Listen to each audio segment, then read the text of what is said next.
Hello, Kansas City. This is Emma Venn with AfriPel. I am encouraging you to come out August 26th for the African Gospel Festival 3.0. If you're looking for a great African food, vendors, gospel artists, that will be the place to be. Highland Community Church of Christ, August 26th, beginning at 5 p.m. Call me 816-824-0275. See you there.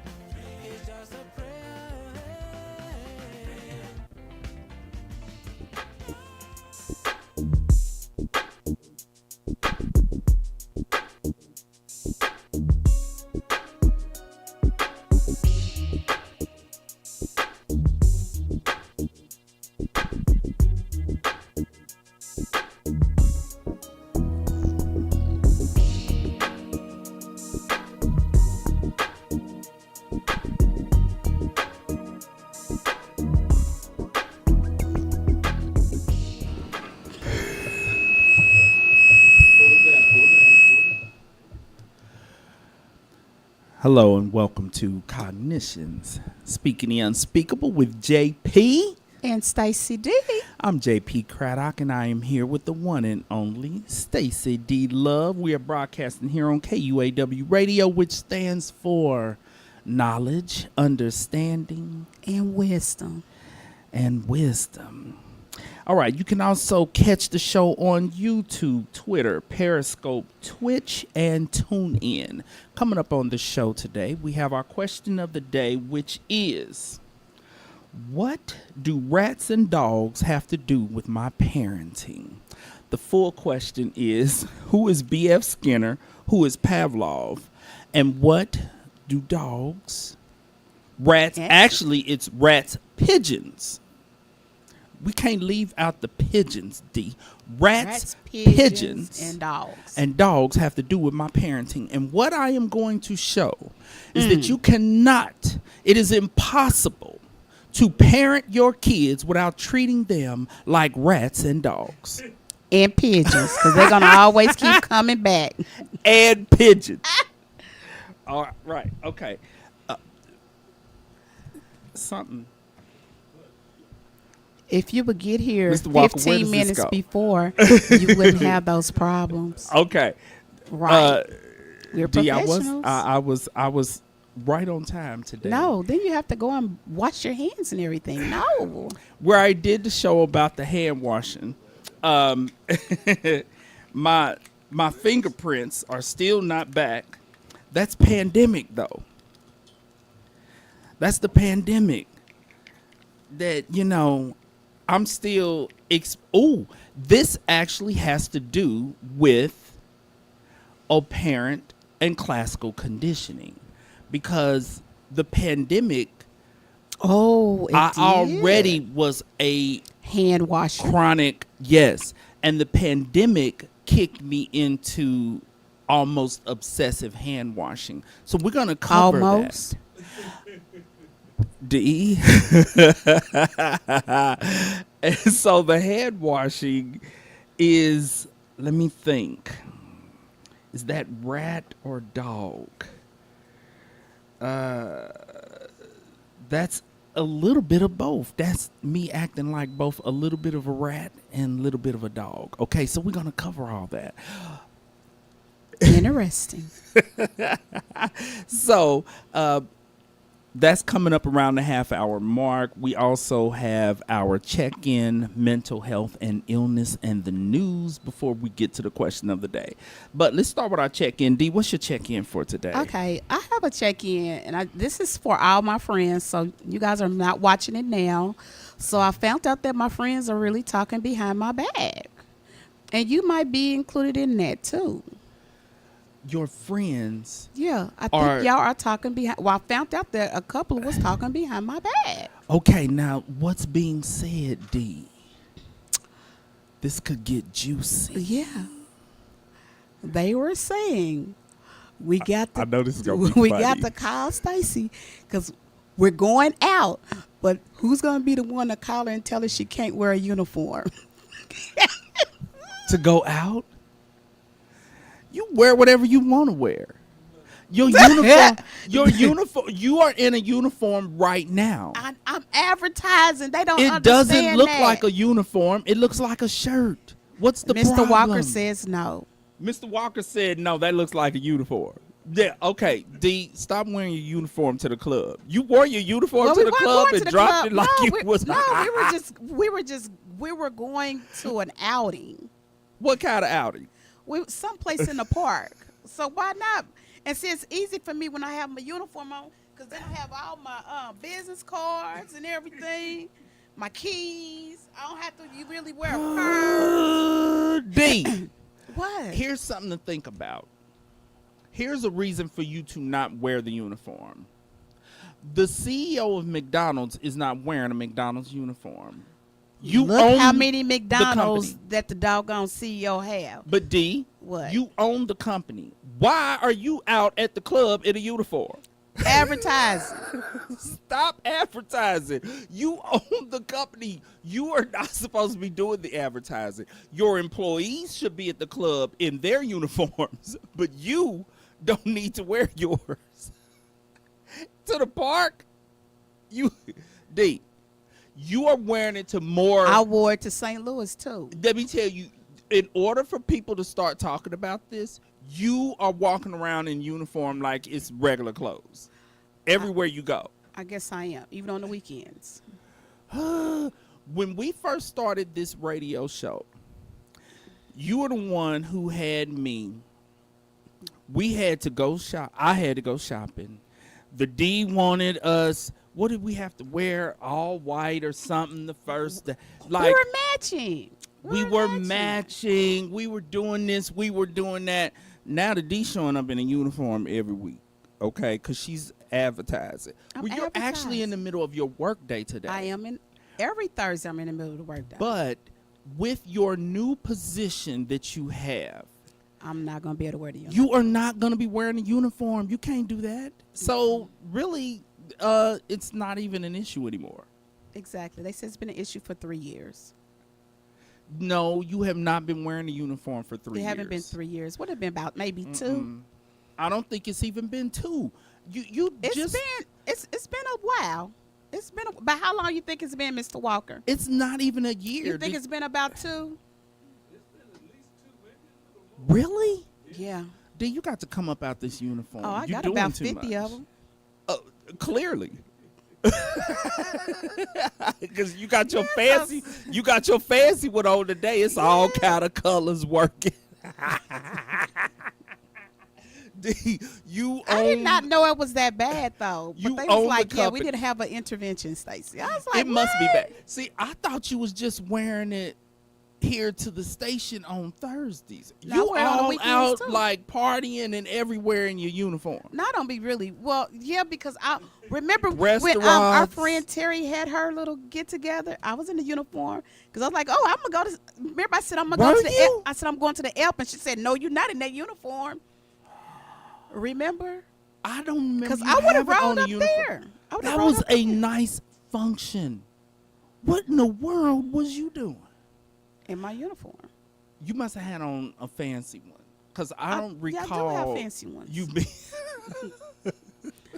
If This anyone was knows, a full- uniforms are sort of halfway expensive too, you guys. That's the way I used to dress.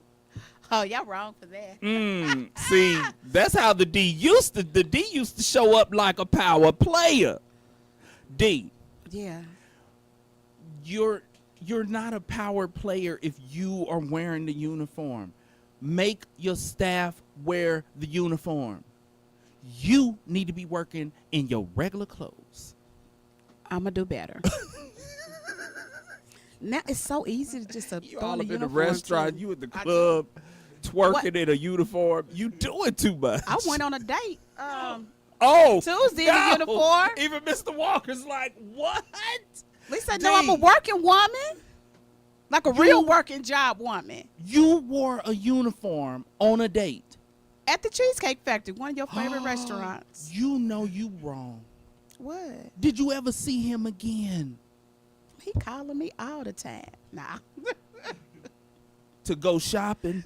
So You he think buy you me ain't got something no about- clothes. He's like, she lives in her uniform. She She lives in her must need uniform. clothes. Which, they did do a valid point. I did roll Oh. out to St. Louis in the uniform. You traveling in the uniforms? I did. I was with a friend, and they were going to get a new car, and they was like, "Hey, come roll with me to St. Louis, and we're gonna spend the night." Okay, go ahead. I'm listening. So I had the uniform, and I packed the uniform, and they were cracking up when we left the hotel. They was like really rolling. You packed A uniform. Do you know that you are the first human to pack a uniform in a suitcase? Going out of town. Nobody's traveling and wearing uniforms. You know what? Here's what I think may have happened. D, is it possible that you forgot that you even wearing uniforms? Like, you I wear think your so. uniform so much So that much, they've yeah. become regular clothes to you. Yeah, I mean, I get a lot of compliments on my uniforms too, like from other nurses and respiratory therapists, and it's like, And wow, those compliments those colors don't- are really cute. Where'd you get that? They one wouldn't be from? saying that if they saw you at the club with it on, or the Cheesecake Factory, or on a trip to say. They'd be like, why she got her uniform on? And guess what? There are summer uniforms and winter uniforms. Everyone, Please tell me this is a summer this uniform is a you summer got on. uniform. What do the winter uniforms look like? They're just thicker. Oh, okay. So you have agreed to put your uniforms up No, I'm still gonna wear them. and pull out your No, I'm regular still clothes. gonna wear them Monday through Friday until I go to my regular job, because I go up in people's homes, and some of the homes that I go into, I might need to take the uniform out in the garage and throw it in the trash. Okay. So you have to wear a uniform for the in-home services. Yeah, when I go into people's homes. Because you did in-home services when we worked at the mental health center, and you wore regular clothes because there were no uniforms. So whatever creatures that was crawling in your pockets then, you dealt with it, D. So you do not have to. And I did in-home therapy in my regular clothes. There were no uniforms. Stop going on dates with a uniform on. Okay, I'm gonna do better. I'm gonna do better. Everyone. And Mr. Walker wants you to do better because you come up in here with these green uniforms on, and we got a green it was screen, only and you one disappeared. time. It was twice. only one time. It was twice. Mr. Was it Walker, twice, was it Mr. not Walker? twice that she came up in here with a green uniform and jacked up the green screen? Yeah. Yeah, D. That, yeah. Your Okay, neck it was disappeared. twice. My neck disappeared. Right. And I don't have no fat neck. No double chin, none of that. Okay, cool. Okay, everyone. We have done the intervention. That's no funny. more uniforms on the weekends. That's funny. Okay, here's my check-in. I took my baby, I knew it was about the baby. Sashi, to the dentist. Now, Oh, Lord. here's the background story. The last time Nadine took Sashi to the dentist, they had to restrain her, and she still beat the hell out of everybody. So Nadine was like, I'm not taking her. It's your turn. It was my turn, and I've taken her before. And so here's what I did. This is all a part of conditioning. The term conditioning means learning. Okay, and so Conditioning, learning. my baby, she's not the one for all that goes on in the dentist's office, but she does love to play. I just turned the whole experience into play. The x-ray machine, I took my phone out and I was taking pictures of her. Oh, yeah, because everyone know that she is a model Yeah, and she loves taking And a singer. pictures. And so and a video vixen. all of that. And so when they got the big x-ray machine out, I told her that was just a big camera and it was going to take pictures of her teeth. She was like, oh, okay. She was happy. She smiled and let them roll with it. So we get into the regular part of the dentist's office, and they asked, do you want us to turn the TV on? Yes, please. Now, here's the thing about distraction. We've covered a little bit of this. When it comes to anxiety, D, if you recall, when we did the show on ruminating, one of the interventions for ruminating obsessive thoughts is, well, very similar to obsessive thoughts, is to distract yourself from that which you are obsessing over, that you can't stop thinking about. This is a way to calm anxiety, also to get your anxiety low enough for you to do other interventions to get control of the situation. And so in the dentist's office, the reason why they have televisions in there is because it's a good distraction technique to distract you from what they're doing. So I said, turn on Moana, because she know every word to every song in Moana. And Moana, what is that? A new cartoon? Are you serious right now? You don't know who Moana? The Rock is in Moana. The Rock. Oh, for real? Yes, Moana is a Disney character, a Disney cartoon, and there's another one coming out, kind of like a live version, and I think The Rock is producing. It's really good. It's got great music. Okay, and so I told him, let's do that as a distraction technique, and when the cleaning instrument, she doesn't like motorized things in her mouth, right? And so I told her that it was to tickle her teeth. Well, she loves to be tickled.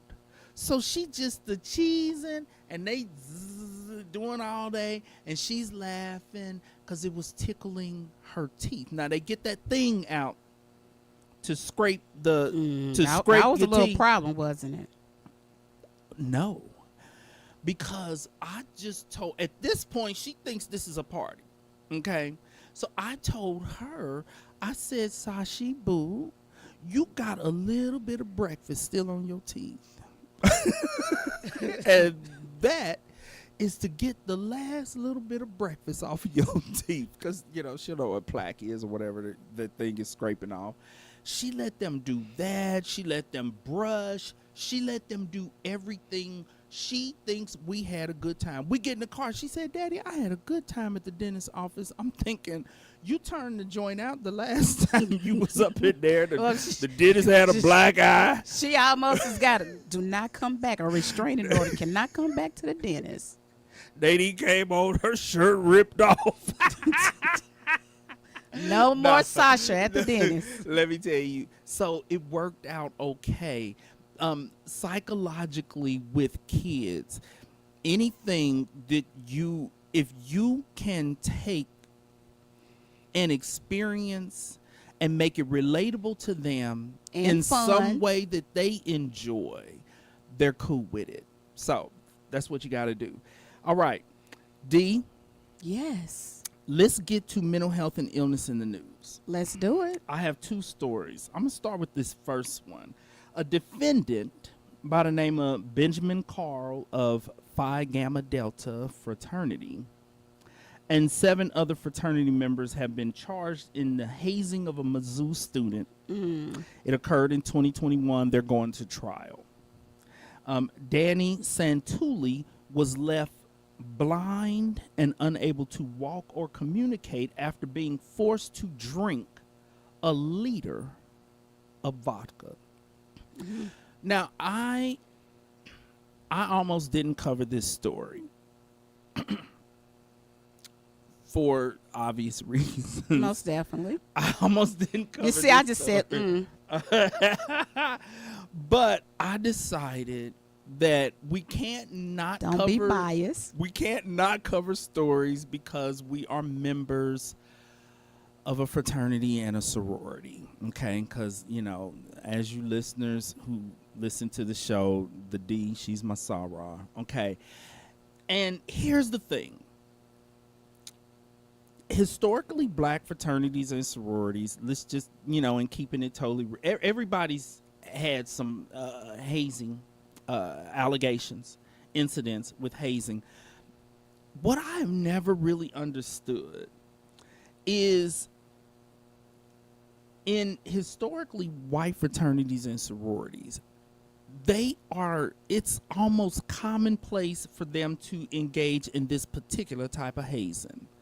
I don't understand how drinking, I don't understand drinking being a part of the pledge process.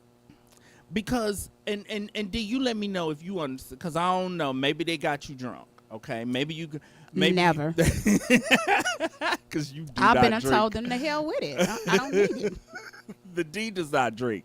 But I don't, when I was in undergrad, drinking was something we did for fun, for partying. I don't understand how you pledging somebody. Pledging is not a party. So I've never understood No, it's not. how the fraternities and the sororities are constantly getting in trouble for drinking their pledges to death oftentimes. Like, this is an instance where fortunately the person did not die of alcohol poisoning, but I cannot count how many times that alcohol poisoning has taken place. And here's the thing about pledging, because there is a bit of a difference. The D is so quiet on this whole topic. D, you don't have to be dead silent. We can talk about this, D. The D's scared to even talk about hazing on the show. D, we gonna talk about hazing on this show today. Okay. Okay, now don't be nervous. Okay, there is psychology behind pledging. I'm not talking about hazing. I'm talking about pledging. There's a Okay. difference. Let's go back to when it comes to the historically black Greek letter organizations, the black fraternities and sororities. The first of which, Alpha Phi Alpha, which was founded in 1906 at 1908. Cornell University, yes, and Alpha Kappa Alpha was 1908, okay, on a predominantly white Ivy League campus, Cornell University, because the founders of Alpha Phi Alpha were not allowed to pledge into white fraternities. Another reason, think about it. Cornell University back in 1906, if you was black on that campus, Woo-wee! on an Ivy League campus, that's an intense You situation. had to be the best of the best, too. You had to be the best of the best. And there was a need for the fraternal organization for support, to support each other.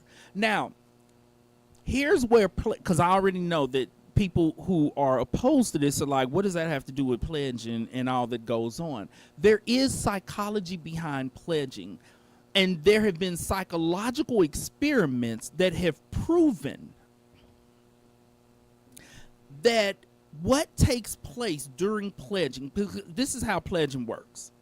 You take a group of men from different walks of life, different backgrounds, different social economic statuses, okay? You got rich folks, you got poor folks, okay? And when you bring them together, and you have like this group of black men, I'm talking about the fraternities, from various backgrounds. One, you want to remove all the ego. You want to remove the I'm wealthy and all of that. And so we won. We are one. And so back in the day when I pledged my fraternity, this was back when pledging was legal. Let me say that. Okay. So I can talk about this because pledging technically is illegal these days.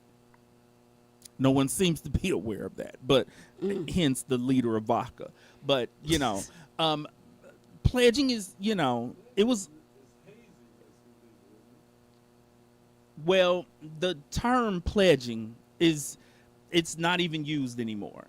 Hazing has always been illegal. Mr. Walker's like, I thought hazing was illegal. You'll get Hazing ain't ever been legal. Hazing ain't ever been legal. But pledging. But back in the day when I pledged above ground when it was legal, everybody had to shave their heads. We wore black shirts with gold numbers on the back, jeans, army boots. Everybody looked the same because, as the D said, we are one. So when you reduce everyone to being the same, this is the psychology behind pledging. There's no, ooh, I'm rich and ooh, I'm poor and I'm better. I look better than you. Y'all all look a hot mess. You standing here, your hair's gone. You're wearing the same You're thing. hot. You everybody look rough. Okay. And so when you take pledges and put them through certain trials and tribulations, certain challenges, what happens is you create a situation where in order for them to make it through, they have to come together and rely upon each other, which further reduces the I'm better than you, I got more money than you. It eliminates all of that. Eliminates the id. Everybody is one. And psychology experiments, what they have done is they'll take a group of kids and they take them and they have them compete against each other. Well, competing against each other will make kids be enemies against each other. And so then what they did is they took them out into the wilderness where in order for them to survive, they had to put aside their differences and come together as one, and they bonded and they survived. Pledging, even because pledging is pretty similar to basic training in the military. The purpose of it is, hey, we are going to present enough challenges to you to make you have to work together. You cannot get through this as an individual. You have to rely upon your pledge brothers or your pledge sisters in order to survive this. It all stems from the psychology experiments that have proven that this is effective. And so with black fraternities and sororities, it's like, listen, we are, especially back in the early 1900s, like, they wasn't playing. We black folks in America, fresh off of the plantation, Fresh. you have to come together. You have to be willing to work together. You are not going to survive if you do not know how to do this. And so the pledge process is to put that foundation in place. Back in us. Yes. So that after they go over into the fraternity or the sorority, they can then do what the organization is designed to do, which is community service and uplifting the community and feeding the poor and clothing them and all these things that fraternities and sororities do. So that's the psychology behind it. Now, here's where it's human nature. Things can get a little out of hand. Is how far do you go in presenting challenges for your pledges in order for them to get through the process? See, that's where organizations have made the mistake of going too far.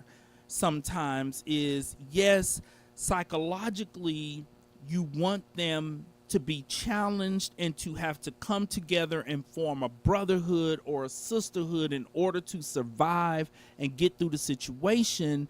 But even in the psychology experiment where the kids were taken out into the wilderness, they weren't dropped off like, okay, there's like bears half a mile away. You can't go too far. And the problem is everybody has their own definition of what is too far. And that is what has gotten fraternities and sororities in trouble, whether they are historically black fraternities and sororities or historically white. Now, this drinking situation, I don't know how that challenges pledges to have to come together because everybody's drunk. I've never really understood that, but I don't think that the historically white organizations are pledging for those same reasons that the black ones are. So it's not about totally different we're reasons. trying to bring y'all together as one, but the drinking is confusing. And a liter of vodka is, I don't even know how much that is. How big is it? It's a fifth. Oh, that's the big bottle? It's the big bottle. And he drank the whole bottle? They made him drink the whole bottle. That's a lot of vodka. Vodka is 80 proof. And so that would give any person alcohol poisoning something. And in his case, it blinded him. What? It blinded him. Yes, D, he was blind and unable to walk or communicate. Wow.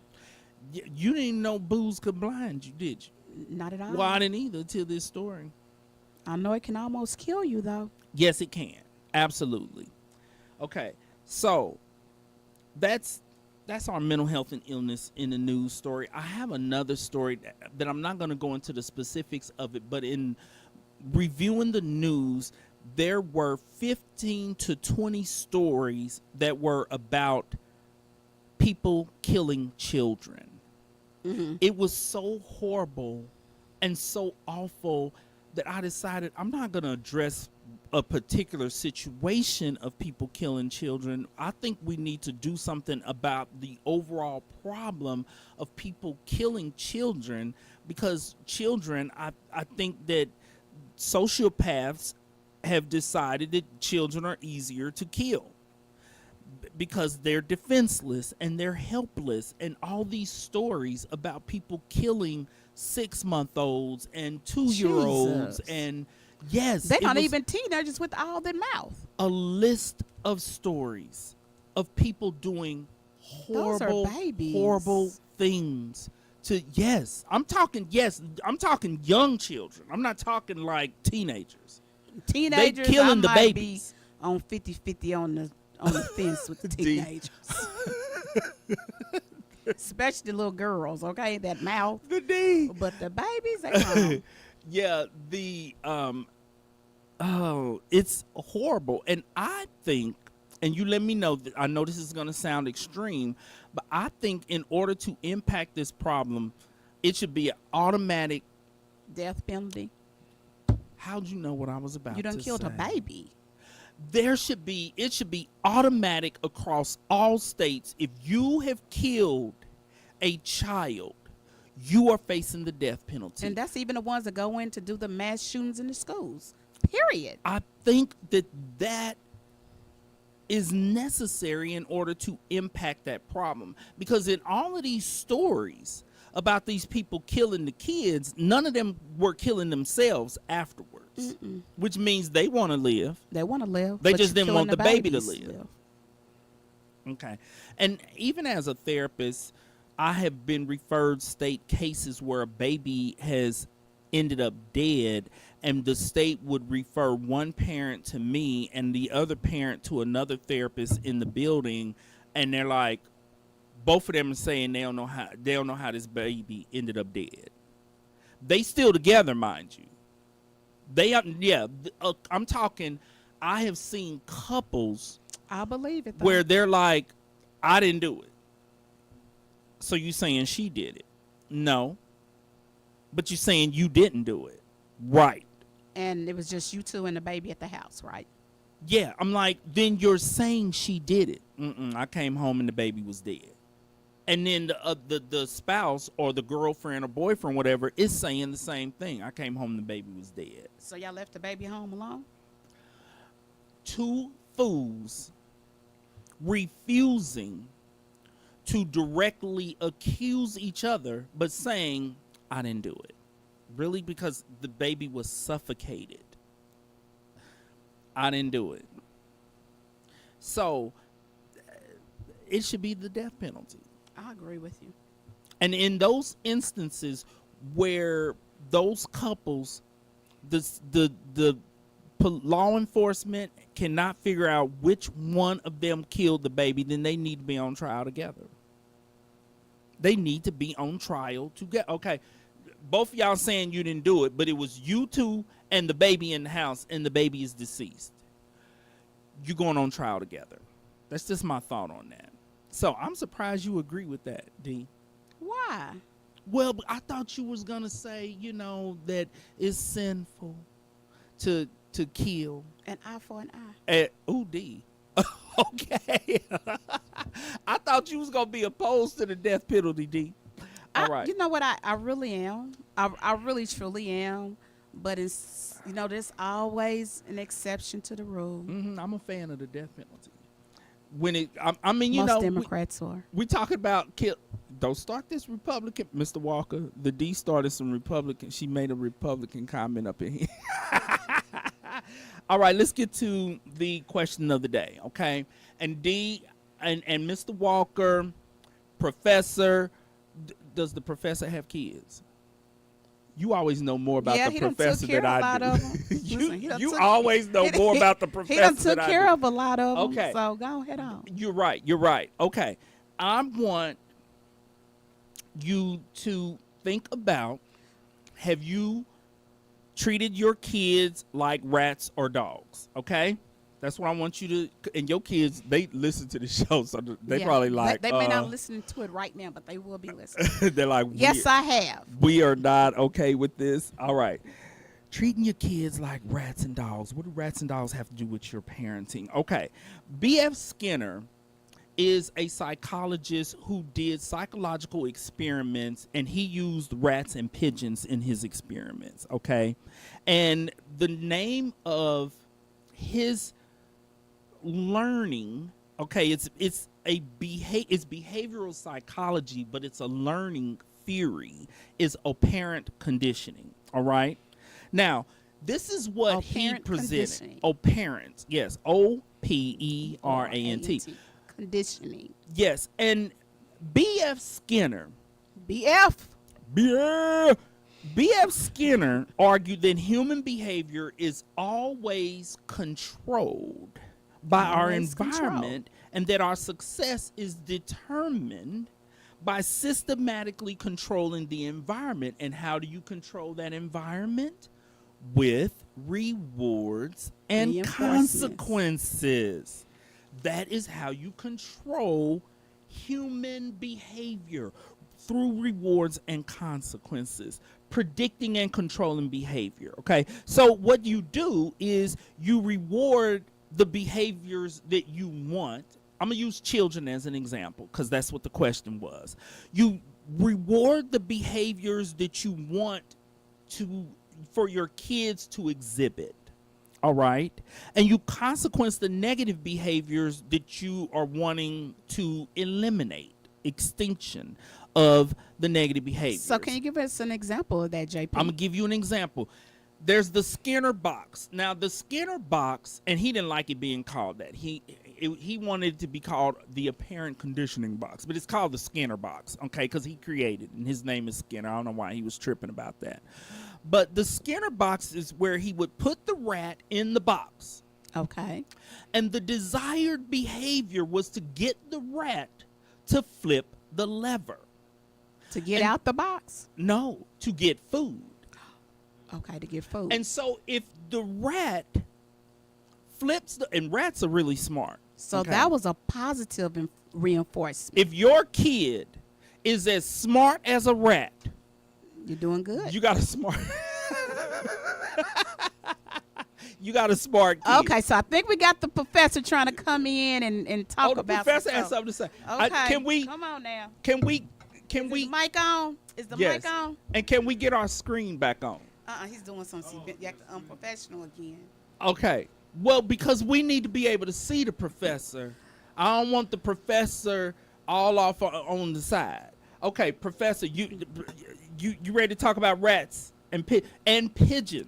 Because what Skinner would do is, if the rat flipped the lever, the rat was rewarded with food. So that's a positive reinforcement. The food was positive reinforcement. Positive reinforcement. And the desired behavior was, I'm going to teach this rat to flip this lever. To get that food. Because it's something that he wants, and that's the food. Yes. Positive reinforcement is providing a desirable stimulus to reinforce the positive behavior that you want, so that behavior is repeated. Let everyone understand what the stimulus is.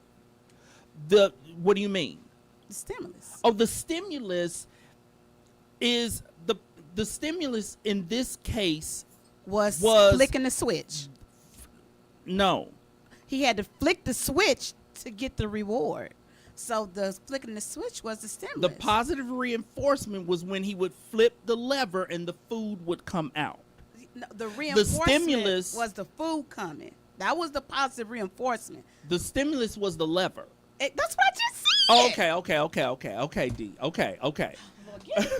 Professor. The stimulus was the flicking of the, I call it the flicking of the switch. I'm sorry. Okay. I'm thinking of a light. Yes, yeah. It was a light. Okay, Professor. We talking. How many kids have you treated like rats? How many to get flicks desired did you do? behaviors. But first of all, so what's the difference between humans and rats? animals? Well, great question. instincts- Great. Now, is there So you gonna make instincts him and talk reason? too much? What? Instinct No. and reason. Well, no. This is a learning but theory. still- It's about learning But still, and controlling kids' behaviors. but not all kids are instinctive. They don't have to be. It's a learned most, behavior. But most animals. Let me give you some examples, because I knew I was gonna have to have some really good examples of this. Okay. When you give a kid allowance for doing their chore, the allowance, okay, is positive reinforcement. But it comes with a negative because it's not what they really want to do is their chores. So the negative Which part is of why it is you the gotta chores. reward So them. that's the reason. So that's a negative, positive reinforcement. The positive reinforcement, because That's kids, a negative, kids are not positive going to just reinforcement want to do their chores. No, they're not. Right. This isn't negative reinforcement. We That haven't was got to that yet. A negative, positive reinforcement. No, D. We It's haven't not? got to the negative yet. Hold on. So what would you call that one then? Hold on, D. So that one's just a positive. So that one is just a positive reinforcement. Giving your kids allowance is a positive reinforcement to get that positive behavior of them doing their chore. Okay. See, like for my baby, she loves praise. So if I praise her for something, it's going to increase that positive behavior. For her Ooh, picking up Sashi all boo, her toys you at the end of the night. cleaning up her toys at the end of the night. Because That's a I don't positive give her reinforcement. a concrete reward. I just clap and praise her. Good job, Now, baby. a lot of times those are better. Yes, Those it are doesn't better. have to be money. Something tangible. That's No. positive reinforcement. Now, punishment reinforcement is using consequence to decrease or eliminate an undesired behavior. So with Skinner, with the pigeons and the rats, to get them to not flip the lever, he would shock them. So if you have the rat flip the lever and you send a little bit of electricity, just a little bit of juice, not to totally light them up, like he wasn't killing them, but a little bit of a shock to get them to not flip the lever. So we use So they're not. consequences. Yes, this is punishment reinforcement. Punishment reinforcement. Yes, and now here's something. I'm going to use an example that involves shocking. When I take Sashi to the playground, the plastic slides generate static electricity, and she hates it. But she loves to go down the slide, right? And so she has gotten to the point where she'll climb the ladder, and then when it's time to go down the slide, she turns and looks at me and says, "Daddy, it's going to shock me. It's going to shock me." And I'm like, well, yeah, but it's only going to shock you once, Sashi, and it's worth it. I'm trying to convince her that going down the slide is enough fun that it's worth her getting shocked. But she's like, I don't want to get shocked. And so I'm trying to explain to her, because she's 4. I'm like, you're only going to get shocked once. So you're going to come down the slide. Your hair is going to be sticking up from the static electricity, right? And whatever you touch, yes, it's going to shock. I'm not going to lie to her. Well, she's to the point where she's like, I don't want to do it. Which is what Skinner did with the rats and the pigeons. And to that get them was to the flip the lever, he negative. gave them food. To stop them from flipping the lever, he shocked them. And that was the negative reinforcement. That's punishment Punish- reinforcement. punishment reinforcement. Yes. reinforcement. And here's an example with kids. If you ground a kid from video games after they get bad grades, that's punishment to eliminate the problem of them getting bad grades.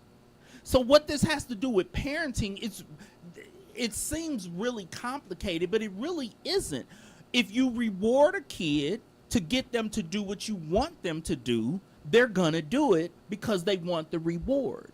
If they do something you don't want them to do, you consequence them and they stop. Extinction, there's more to this theory.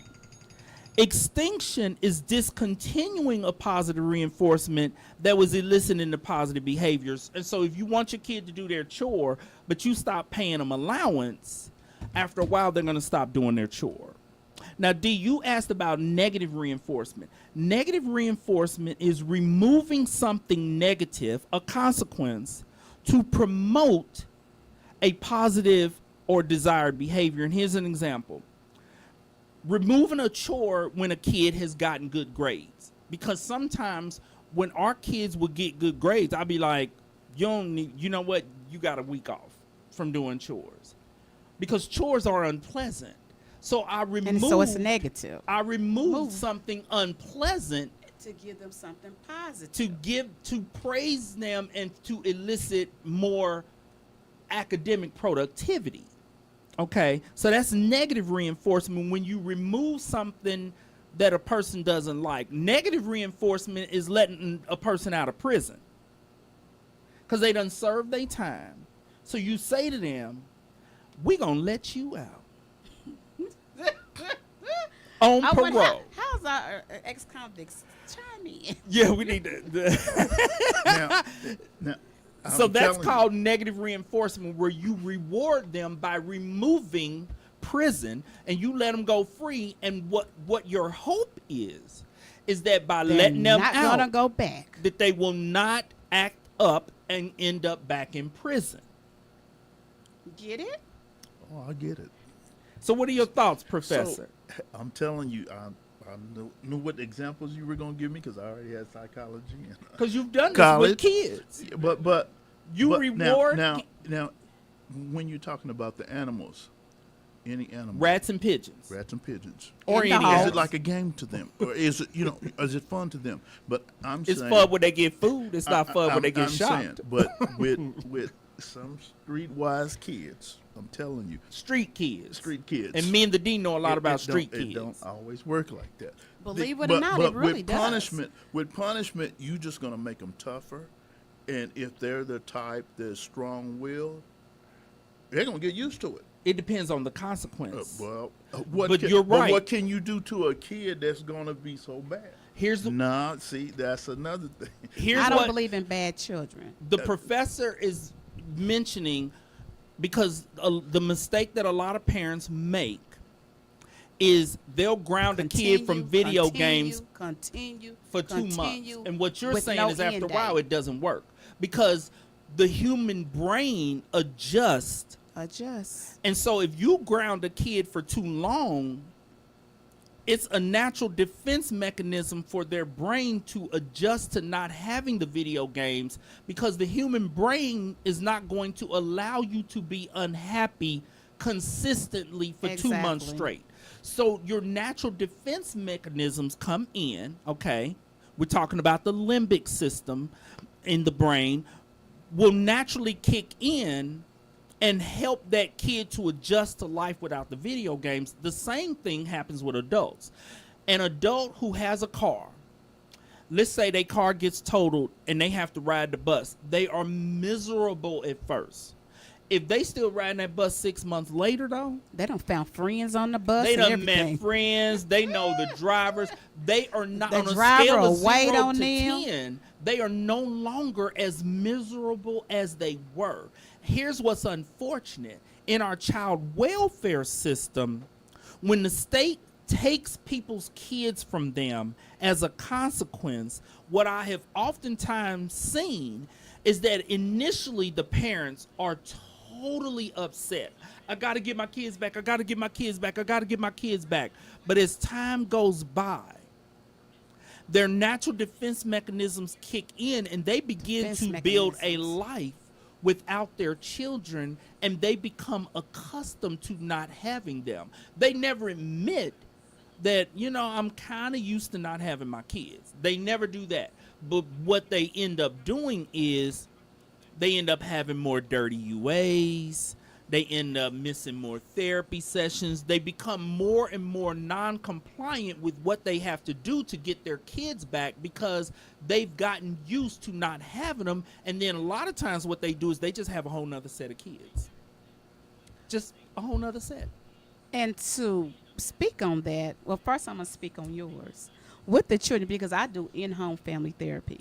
And with that, when I'm in there with my families, I let them know that we're not going to do a punishment for no longer than a week. Or it becomes ineffective, which is Exactly. what you are talking about. And then you also, not only do you do punishments, but you discuss the problems that you did and how we can, how it can get better and how I want you to get better. Because I used to tell my children, me putting you on punishment is me putting myself on punishment. Yes, it is. That is so true. And we're going to have problems because I want to leave the house and kick it too. Right. Now, the professor is also addressing, what about those kids who are so hardcore? Those urban street kids who their lives have been so difficult that it's like, what consequence you going to give me that They're not I've that already tough. been through hell? They're not that And so tough. what you're wondering is, what about kids who do not respond to any consequence, right? Yeah. And if a kid, if he's been without a lot of things, Right. that's not going to affect him. Right. But this is what you do with those kids. With every kid, a parent needs to know their kid well Yes. enough to Yes.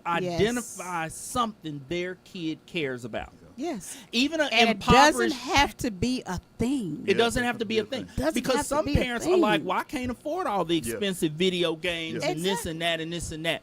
But every kid, as a human being, is going to care about something. It can be something as simple as being able to go outside and play with their friends. That's right.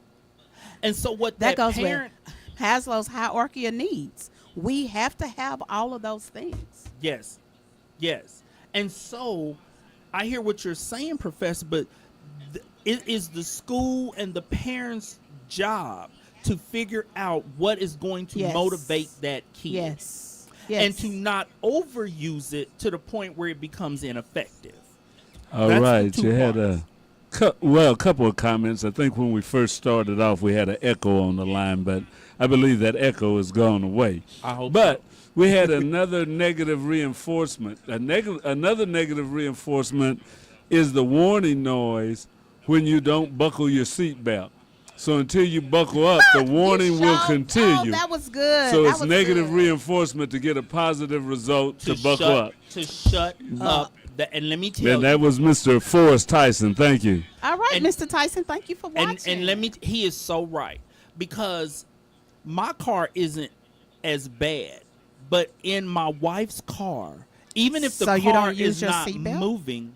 No. I wear my seatbelt. But in my car, if I'm driving, let's say I don't put the seatbelt on until I get to the stop sign. My car is going to make a noise, but it doesn't go crazy like Nadine's car. Yeah, mine's go crazy. Nadine's car, it gets loud, and you can't even have a conversation. You can't listen to the music. You are snapping like That was such a good one. that really was. Oh my God, that was That such a really good one. was. Because when it comes to negative reinforcement, reinforcements. remove something horrible to get the response that you want. Yes. And the cars are designed to save our lives. So Save it's our like, lives. you either going to put that seatbelt on, Alive or I'm ride, going to drive alive or you ride. absolutely crazy. So, but I think it also depends on. That's why I was saying what's different from animals. They do it instinctively, but we have choices. They have And choices too. Well, some things they're gonna instinctively do. Okay, Give us an example, Professor, because Okay. you ain't gonna come up with Okay. a kid that we can't handle. Period. And especially if we tag team it. The professor. Let me Okay. tell you, Professor. Yeah, Let me tell right. you. My wife and I had the highest level of foster kids in our home. All of our kids was on probation. Every one of them. Okay. So what you tell me? And even as a therapist, I saw court-ordered criminal kids for 25 years. So you tell Between us 11 and 'cause 16. Apparently, some kid that got you exasperated. No, I'm Professor. not saying that. We're but gonna I'm help saying, you with this no, kid. but this is what I'm saying. I said you have to, you have to show a kid that he has choices that he could make. Just like Yes. wearing the Absolutely. seatbelt. Just like wearing the seatbelt. Now you got a choice. Mm-hmm. I mean, you shouldn't wait for the buzzer to go off. Because soon as you leave The your only house, time mine go people off is run when red other lights, people's white in the people run car. red lights. Right. What's gonna happen? You're right. Because kids, especially adolescents, do not do well if you present to them that you are totally controlling their environment. Yeah. This is the difference between the rats and kids. But with kids, what you do is you say, listen, you have a choice. Mm-hmm. You can either do your schoolwork and make good grades, and I'm going to reward you, or you cannot Or do you can it. still live in this house and have a good life. Or you can choose, it's your choice. You can Choice. choose not to do your work, and I am going to give you consequences, but it's still your choice. Because all of us as humans have a choice. We have choices. The police don't force me to drive the speed limit. It's my choice. Well, what the police are I'm saying on probation is, right now. I got to drive the speed limit. and let me tell you, I I've can't had get any problems more- in this area. Can't get any more tickets. Speeding tickets. Yeah, I can't Well, get any more see, and I speeding pay to get them reduced.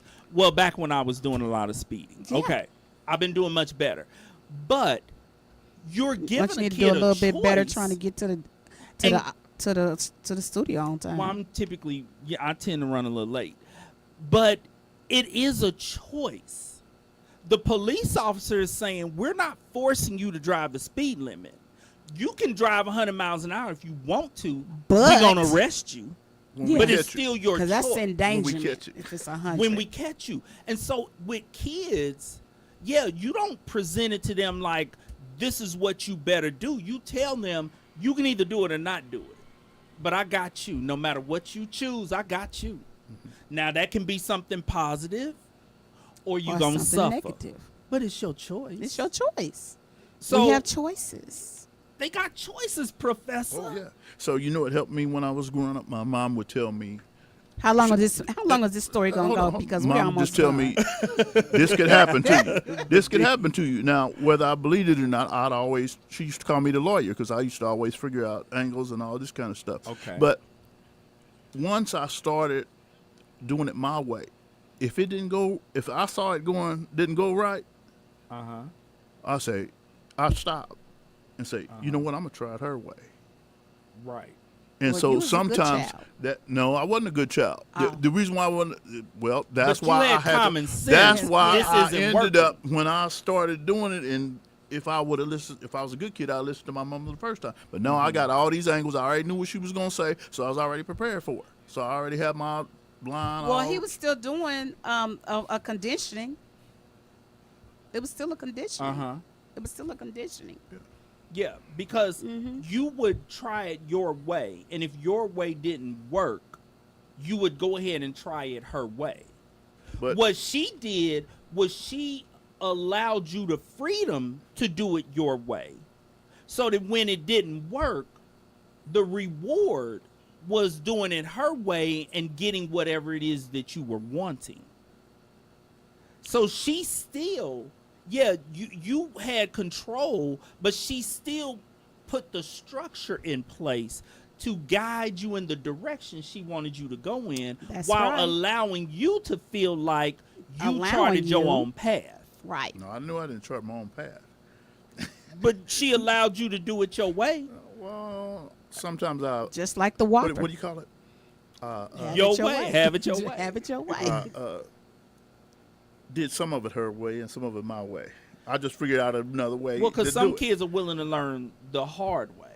Yeah. Some kids learn better the hard way. Parents do. can try to teach them, but there are some kids who they have to experience it. punishment, consequences consequence. in order for them to be willing to learn. Now, I was not that kid. Neither was I. I was willing to listen and hear this is what bad is going to happen if you do that. I was good with that. I didn't need to actually experience bad things in order for me to modify my behavior, because all of this is behavior modification. Because kids are like clay.